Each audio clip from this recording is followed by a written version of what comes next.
everyone, welcome to my channel. This is where I share mortgage information to help young professionals, realtors, and new loan officers to navigate the very complex mortgage process.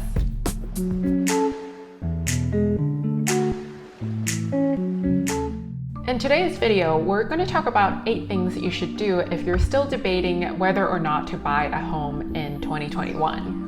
So by the end of this video, you will gain more clarity of whether or not you're ready to purchase a home.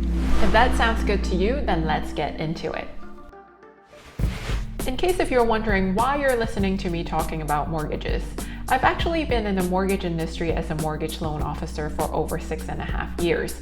I've closed over 450 loans, so I do know a thing or two about buying a home. So most industry reports and experts like MBS Highway and Housing Wire, they all believe that 2021 will remain a really strong year for the real estate market. And low inventory will remain very challenging for buyers. And in terms of interest rates, Fannie Mae predicts that interest rate may stay between 2.8% to 2.9% in 2021. But Mortgage Bankers Association predicts that interest rate may increase to 3.3% in 2021. While nobody has the crystal ball, these are all predictions and there's no guarantee. So the question should always go back to you. Are you ready to purchase a home in 2021? And the answer can be very different depending on the person itself. That's exactly why I want to share these 8 points with you to help you get clarity and stay focused. I also wrote a blog post about to rent or to buy, and I'll post a link underneath the description section below so you can check it out. So let's dive right in. The first thing that you should do is to ask yourself why you're buying a house. And that could be a number of reasons. It could be because you're getting married, your family is growing, you're having a newborn coming, or it could be you're relocating or your lease is up and you're done dealing with landlords. Plus, interest rates are so low right now, and depending on which neighborhood you're in and how much down payment you're planning to put, the total expenses of you owning a home could be lower than your rental expenses. So purchasing a home could be a great idea. And the second thing that you should do is to take a step back and look at your job security. Now, unfortunately, we're in a pandemic right now. Job security may not be for everyone, so this is something that is very personal that you have to determine on your own.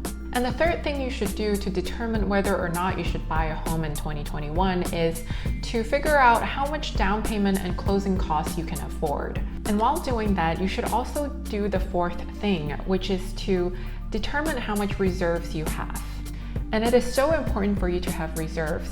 Now, there are lenders going to tell you that they don't need reserves for you to qualify, but the reserves is really for yourself, not for the lender. It is in case if the rainy days come, you have something to fall onto.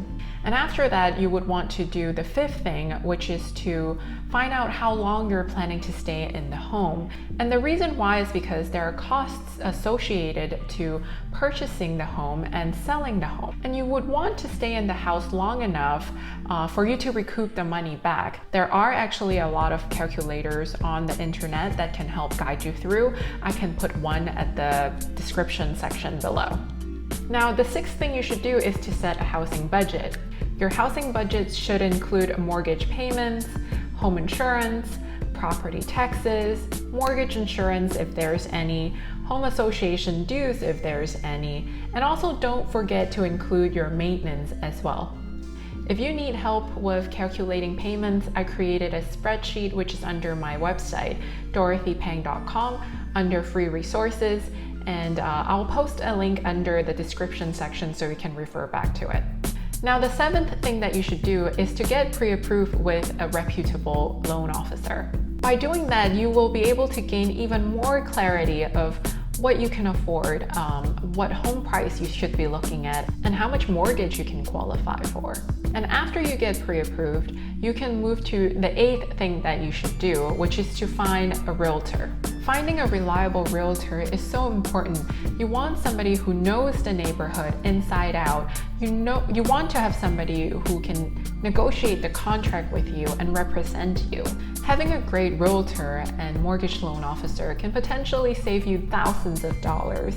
So now at this point of the video, you learned 8 key things that you should do to determine whether or not you should purchase a home in 2021. If you want to learn more about mortgages, please subscribe to my channel and follow me on Instagram. You can also visit my website at dorothypeng.com. Thank you very much for watching, and I'll see you in the next video.